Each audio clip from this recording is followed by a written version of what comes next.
Hello and welcome to Absolutely Not. My name is Katrina Stroll and my pronouns are they, she, he, and I'm so grateful you are here with us today. Real quick, if you appreciate the work that I do here or elsewhere, please visit the Support the Mission page of my website. There are several options to choose from to support my work, so just choose one. The key words for this episode are white supremacy, decentering, and exploitation. I encourage y'all to look up the definitions of these words and compare them to the definitions you carry with you on a daily basis. If you need help comparing, please let me know. This episode is sponsored by BetterHelp. BetterHelp allows you to connect with one of 24,000 licensed therapists in a safe and private online environment. You pay a low flat fee for unlimited therapy with your therapist. Visit www.betterhelp.com/absolutely-not for more information and to get 10% off your first month. This link can be found in the show notes. Today's episode is titled, How Very White of You. The amazing title is brought to you by my amazing special guest, Josh De Leon. Him. Josh is a DEI consultant, community organizer, and activist based in Southern California. He is an experienced facilitator and conducts comprehensive DEI assessments, having worked with a range of organizations to drive DEI efforts, impacting thousands of employees. Outside of consulting, Josh is involved in social justice work in the greater Los Angeles area, including racial and environmental justice issues and advocating for Filipino and Filipinx Americans, and is on the board of multiple nonprofits. He identifies as Filipino American and a child of immigrants. Josh, thank you so much for being here today. Thank you, Katrina. I'm really glad to be here. I'm excited. A lot of people loved your title. I love the title of this episode. Could you kind of explain where this title came from? I think it came first as a joke and second as a truth. Being in nonprofits, being in the private sector, being in academia for a little bit, just being in the world as a person of color, there are these little things, these moments that remind you that your position is not central, that your experience is not the default. And I kind of threw up my hands at one point and said, how very white of that, right? How very white of this. And all of a sudden it sort of helped, I don't know, it helped kind of clarify and put some light to some of these traits and tropes. I've got a whole bunch of examples I can walk through, but there are certain, I guess, lived experiences, certain embodied behaviors that come in a white supremacist system. And I think it's very easy to talk about white supremacy in terms of large structures, right? So criminal justice system, we can really point to the disparate outcomes there. When you look at how, the tax system is set up and how it's not as progressive as it should be today, right? You could point at white supremacy and there, we could point at all these places. But what about the lived experiences in a workplace with your coworker, right? What about the day-to-day experiences interacting with let's say a filmmaker making a documentary, or let's say a nonprofit leader evaluating a program? All of these places where, it may not boil all the way up to, the nonprofit industrial complex, but it might speak to how one person or one team manages. You see that there too, and I think we have a little bit less ability to grapple with that now. And so trying to kind of give us that next layer of granularity in where white supremacy can filter into our experience and add a little bit of humor to that too. Because the humor is needed, or we'll just cry the whole time. What I love about your description is the default. When we are growing up in America, where the melting pot and everybody lives peacefully, nobody explains the default to us. They say this is how life is supposed to be. When did you realize what the default was? I think I was given hints and pieces formally and informally. So formally, as a Filipino American, the first time I saw my identity in a textbook was, I think, middle school history. It was world history. We were learning about the United States, and it was a paragraph in relation to the expansion of basically American empire, right? And so that was the first time I saw myself, learning that and then seeing that representation. And it was in the context of domination, right? And I think further than that, I remember doing a family tree project in school, and that being, a really exciting thing for a lot of students. They were tracing their lineage to, like Germanic chieftains and English lords and all this stuff. And my family doesn't really have a lot of that was lost in a fire in the Philippines, so a lot of those family records are gone. And furthermore, I felt I didn't feel as excited about seeing Filipinos on in one island of the Philippines for generations, and then maybe some Portuguese from like colonization, Spanish colonization, compared to peers who had hundreds of years of history that they could tell about the places their ancestors were from. And so I think it's moments like that, and that feeling of maybe disappointment, maybe shame, that I can look back and say, oh, that was a strange thing to feel at age 5, 7, 12, right? And yet I did. And so I think those are moments in retrospect I could recognize that I didn't have the language for that then. I didn't have the tools for that then, but I definitely do now. My heart is breaking into a million pieces. Similar experiences, similar experiences. And there are so many of us who these weird projects we have to do, but colonization is not accepted as traumatic. Like it's not defined as a traumatic experience that is passed down from generation to generation.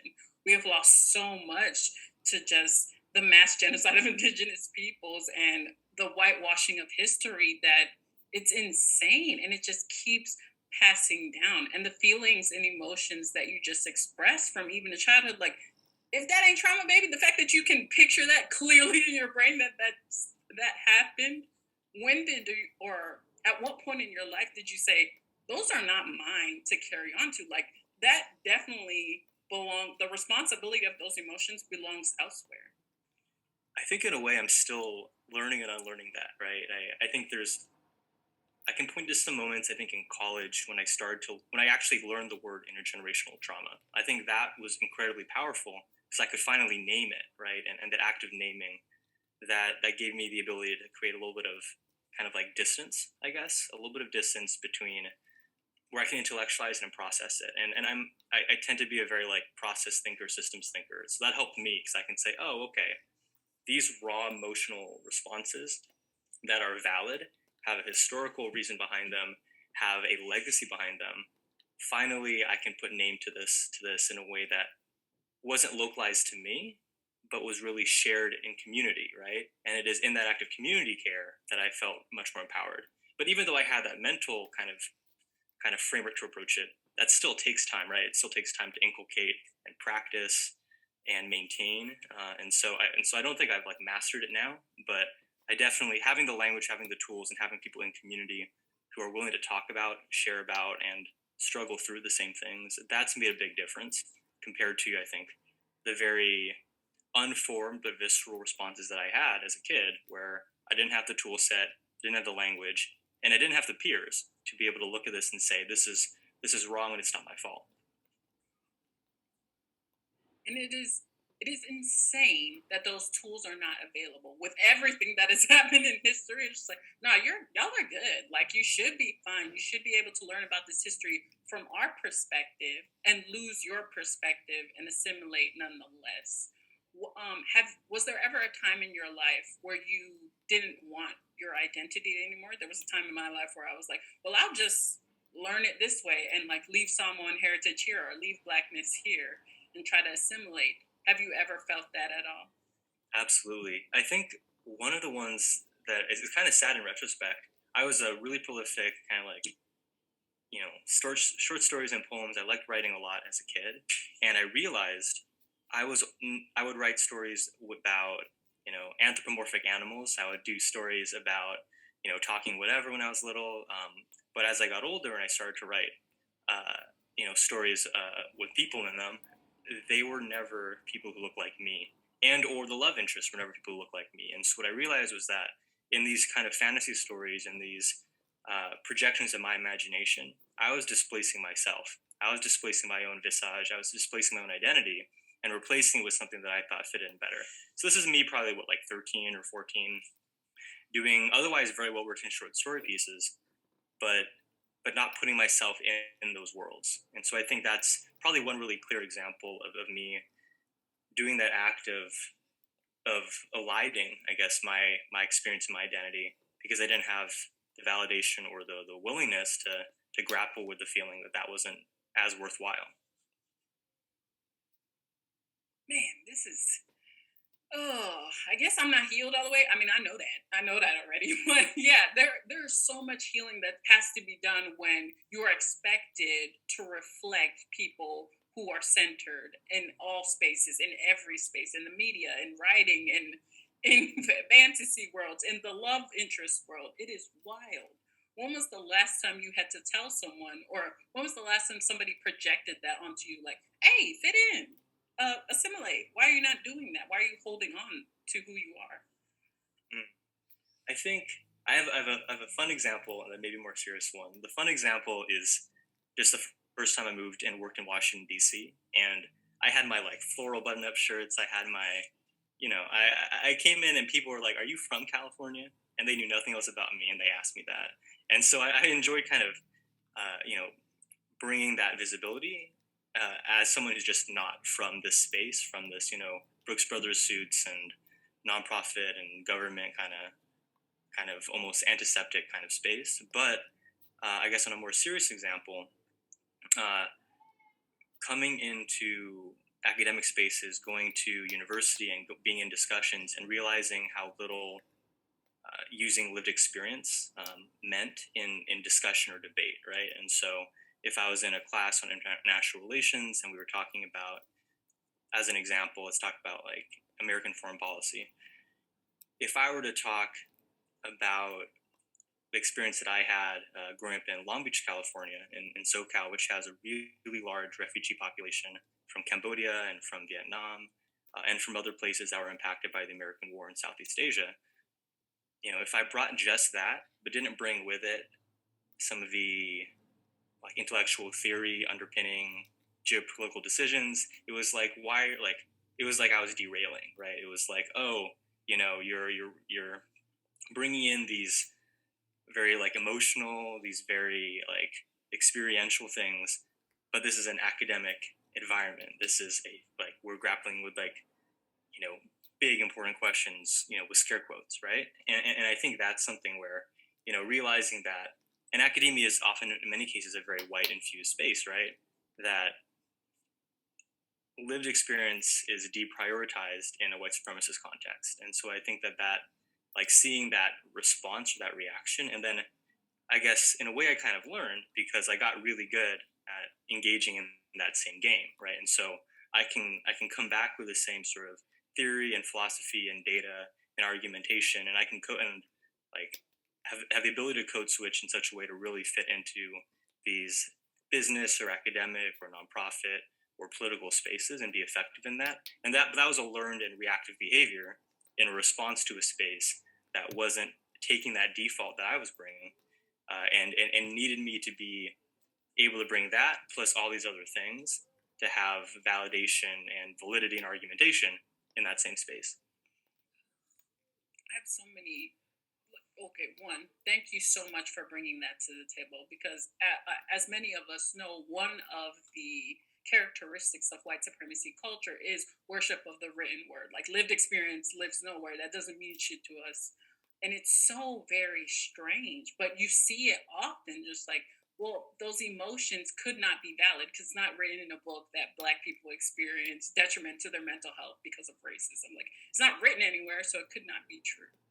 And it's so strange to me, but it also rewires your brain. Like that type of thinking, like, okay, now I have to appease to these people and I have to bring twice as much information plus lived experiences while you're also bearing your soul on a stage. That is just so wild that we have to endure this on a daily basis.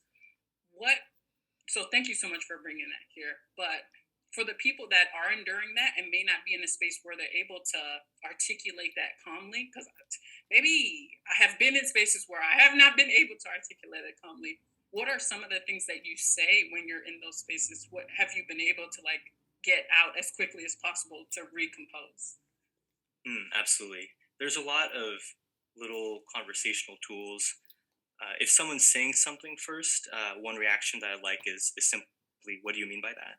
And that pause and the recomporting that they have to do to then explain it. That's a useful one. That's probably the easiest because it's no emotional valence for me. It's no opinion or position on my end. It's just, "What do you mean by that?"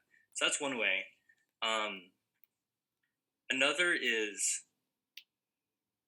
and I think, like, just as an example, if it's in a business context, I always have, if I'm like consulting with a client, I'll always have the information I know about their company already. So their data about, so whether it's like data or it's interviews, qualitative or quantitative, whatever it might be, about how people are experiencing their workplace. And so if someone pushes back and says, I don't think that there's really bias in our process, and I don't think bias is as big a deal as you're making out to be. I can then say, hey, I have these data points, and they're not a product of me. It's not, like a vulnerable piece of me. It's simply the data that I have about your organization. This is the numbers you have. Here's the experience people have. How can you explain that if not what I'm presenting to you? And so I think that act of engaging them in grappling with the fissures in the wall that they put up, I think is one tactic, because it returns the sort of rationalization responsibility to them. So I think that's kind of one of the more effective kind of, I guess, deflective tactics. But I guess one of the challenges with that is, once again, it's requiring us to have done a little bit more of the legwork, that they can have that, immediate reaction, and that's enough to destabilize and kind of, I don't know, throw off potentially your side, but you have to come in with all that data. So I think that that's an imperfect kind of second answer, but it is one that I find can be helpful. And what I want people to take away from these amazing examples is we are doing a lot of fucking work. We are like people on the side of this conversation that are trying to share their lived experiences and how these systems that have been in place centering whiteness have caused generations of harm. We are doing a lot of freaking work bringing these conversations to the table to begin with. And for y'all to question it is just it's adding more work. And I think we talked about this when we first spoke about building a bridge. When was the last time you had to, like, well, damn, let me get my fucking tools out and start building a bridge for these people? Because obviously y'all are sitting on the side of the river and you don't want to cross it. Absolutely. I think one of there's a lot of, it depends partly on how choppy those waters are, because I think there are some people who will, frankly, like, I think there's some spaces where you're just not going to be able to do that, right? And I think that's okay. Even as a consultant, which is hard, right? Because as a consultant, it's my day job. That's my livelihood, right? Is getting people to basically sign a contract saying, we're going to value your thought and your leadership and your suggestions this amount of money. So recognizing that you can and probably should not say yes to every client or every situation. Not everyone will cross that bridge. You can't build that bridge for everyone. Some of those waters are too deep, too choppy. There's probably a joke in there about whitewater, but I'm not clever enough for that right now. But so I think recognizing that it's not incumbent on us to build all those bridges. I do know that because I sit as both a DEI consultant in my day job and as a community organizer outside of it, that I think disproportionately likely to be in a space where I am doing that active building, that active bridge building. So I've kind of chosen that pathway. So I recognize that, what I choose to build a bridge through or towards probably is not and should not be most people's, right? Just because I'm getting compensated for it, and or it's my skill set, right? So with all those caveats in mind, I think one thing that I think can be really helpful is this idea of the zone of proximal development, or basically in education, it's uh, these in layman's terms, it's basically there's like a comfort zone, a stretch zone, and a panic zone.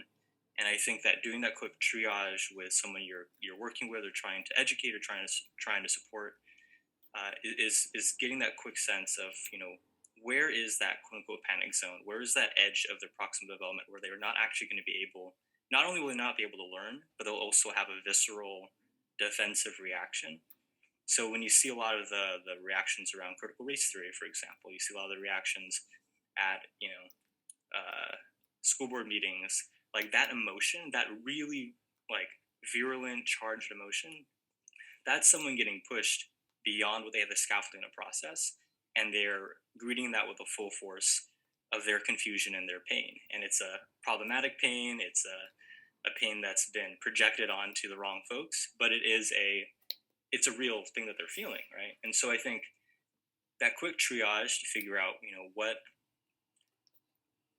where can people go and what scaffoldings need to go next. One thing I used to do in trainings would be, and this would be for like a very 101 level, very basic, but well-meaning, like mostly white audience, would be to open with a demographic dot map of the community that we're in. So if I'm doing a training in Chicago, I would show like the Chicagoland area. If I'm in New York, I would show however many boroughs that we're in or around, and ask them as we kick off, where are you? Where are we now as we're working? And what observations do you have about that? And just to start there, very basic. And oftentimes they bring to the table, if they're, let's say, a senior manager at a like labor department, like office in whatever city, they'll say, oh, wow, my neighborhood is entirely white. And for them to kind of name that on their own, that's helping. That's one part of that bridge, right? Because if I were to do a lecture, honestly, like it's not always there's gonna potential, you're not gonna know where people are on that sort of development zone, right? And so then you can be setting yourself up for a backlash later or a reaction later, because someone is going to be harboring all of these really visceral, problematic, and unresolved reactions. And if it's a lecture, they're just going to hold that for 90 minutes and then blurt that out in like a deeply racist way, in a way that they haven't clearly reflected on the stuff, because they haven't had an outlet to recognize how they physically, in their own body, are a part of this history, right? And so every time I'm doing like a training or a workshop or consultation, I'm always thinking about, at each stage of this process, when are you grappling with your place in history, with your place in the community you're in, with your place in an industry that's probably very problematic. And if you give folks too much time to dislocate from that history, they can kind of backslide into some of these really problematic assumptions that are holding up some of these oppressive systems in and of itself, right? So that's one set of tools. And I think one last really quick one that I'll say is, um, recognizing the importance of uplifting the narratives of people who are touched by the organization you're in. So not just the leaders in it, but also the quote unquote rank and file employees, entry level employees, having those narratives, doing the work of getting qualitative input from people. That's incredibly important, because data on its own can be rationalized endlessly, right? And so even though there's this kind of white supremacist um, sort of deflation of the value of a narrative or the value of a lived experience, you still want to gather that, you still want to have that, both for your own propulsion forward, but then also because as you shift a culture towards a more equitable space, those narratives will help charter that journey, and those narratives will be a part of that work. Even if they're not validated now, they will be. Even if they're not validated now, they will be, because you cannot practice white supremacy and also try to extract it at the same time. So you need to do the opposite at some point in your processes. I love that what you have shared today, and people in the chat are saying they love this conversation as well. I do want to touch on how that disconnect occurs a lot with people, with white people specifically, and white people in power. They have so much disconnect from reflecting on their own experiences, their own identities. Maybe we focus on identities and cultures a lot because we have been raised in these identities and cultures. They have been ambiguous for a long time. Like they get to be white, they don't have. Okay, let me backtrack because I'll go on a tangent. But Where have you seen that before? Or have you seen that before where you've asked someone to reflect on their own identities or their own standing in their communities, like you've asked people and then been like, I don't want to do that, and I feel no need to do that. Absolutely. And I think one of the ways to march through that, because I think it's a common reaction, there's a level of group accountability when it's facilitated in an office, in a workplace, in a community, that I think forces people, especially if they're in a position of leadership where they're the most distant potentially from the stakes of their decision making. Let's say for a policymaker, right?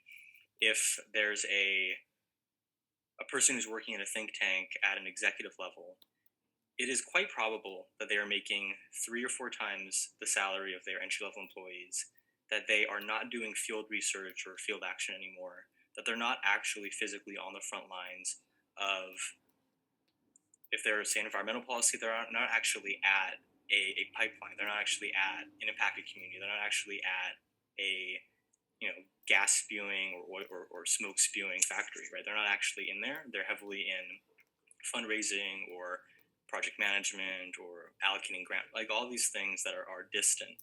And so I think that it can be easy to stay in that sort of ivory tower space, but when you're in that implicit and explicit group accountability of people who are all tackling that same problem but have more proximity to the issue, I think that that can help challenge people a little bit more. So that's one thing, right? But then another piece is, uh, and it depends on the situation. There can be a value in things like shame, right? So this, especially in the political space, and kind of putting on my organizer hat on, it's a part of your tool set to be able to say, to have a report card for this congressperson or to have a scorecard for this mayor, and to say, hey, you are not following up with your promises. I think that it's actually a tool. It's not the only tool that we have, but it's a tool. Because when I'm a DI consultant, I'm here mainly to facilitate. When I'm an activist or organizer out in the world, we have a wider range of things available to us because we're not getting paid by the institution we're challenging. We're trying to improve, and so there's another like kind of Rolodex of options that we have.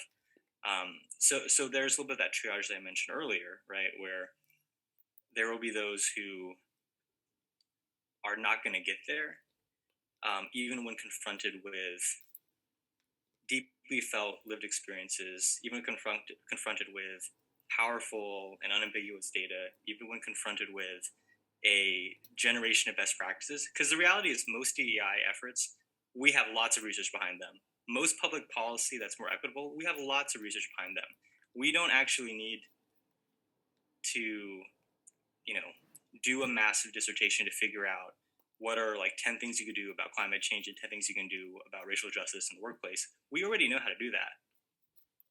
And yet, still, with all that research, with all that thought leadership, with all that knowledge, a lot of times it's not happening, right? And so people can be active, not just complicit, but active in maintaining the system of white supremacy and the capitalist structures that uphold that too, right? And so I think we have to grapple with the reality that sometimes we're not the person to be doing it, right? And that's okay too. Sometimes we are not the person. Hey, if that ain't the theme of the show, or like knowing when, and I love that you've gone through this entire episode. Like, there's levels to this shit. If you go to someone and they just don't want to learn, they just don't want to take on the information, you need to accept that at some point. At some point, you'll be like, okay, this is not the relationship I want to continue. This relationship is going to turn hostile at some point. We do not hold on to the same values. Josh, do you ever make that connection with your clients that these are relationships with your employees who belong to these communities and you have to create healthy relationships to be able to retain them? Do you ever talk about Yes, that? absolutely, absolutely. Because one of the things that can happen, especially in a big company, is human capital becomes very much capital and very much less human, right? And human resources becomes very much resources. And I think that that's a little trite, but really what I'm trying to get at is, when you're, I think one great example, I don't know if you saw the story with better.com where the CEO fires like thousands of people on Zoom, right? We have all these examples. And, you know, I think there's a lot of cases like this. There's another There's a couple other companies that have done different things. One that basically banned all um, vaguely political conversation in the workplace. Another that like there's a bunch of different companies that have had interesting reactions to trying to seeing a workplace that is no longer centering their perspective, their experience, and their way of thinking, and the reaction to that can be really harmful to the lived experience of the people who work there, right, or formerly work there. So I think when we look at cases like those, and you see the how much kind of psychosocial distance has to exist between someone who is in leadership or has their hands on the levers of power in an organization, in a company, in a government, right, in any sort of system. That distance, I think that's really what I'm thinking about, right? Is how many, how much of a gap has been created or enforced, right, or produced to allow someone to make decisions and to fully disregard the impact it will have on the relationships of their colleagues, their coworkers, or subordinates. And I think that's why, and this might be a hot take for folks depending where they sit in HR, but that's why I'm so enlivened by all of the labor movements that are, I think, really spiking right now, and a lot of the unions that are happening down here in SoCal. There's a couple Starbucks that are about to be the first Starbucks in all of SoCal to unionize, and so I think that's an example where union power, just as one of many examples, like union power is a form of recognizing that sometimes that gap is too big to cross um, through simply the power and the impetus of the entry level or the frontline workers, and that sometimes you need to create a structure, a collective, right? That's the point of unions, to be able to hold that back. And there's a, I don't want to call it like the company specifically, but there was a company that had this I think it was a podcast or something out, or maybe it was a blog, where they basically used their DEI leaders to say, "Oh, we don't actually need a union because we have equity and inclusion, all this stuff." And I don't think, like, I think the DEI and labor, they should never be treated as oppositional. They should never be in conflict with each other, because both are concerned with issues of equity, and labor is a form of equity in the workplace, right? So at least in my mind, right? And so I think that's an example where sometimes you need to create these resistance structures or these collective structures because that gap is too large on its own. Oh, Josh, man, wow, the words.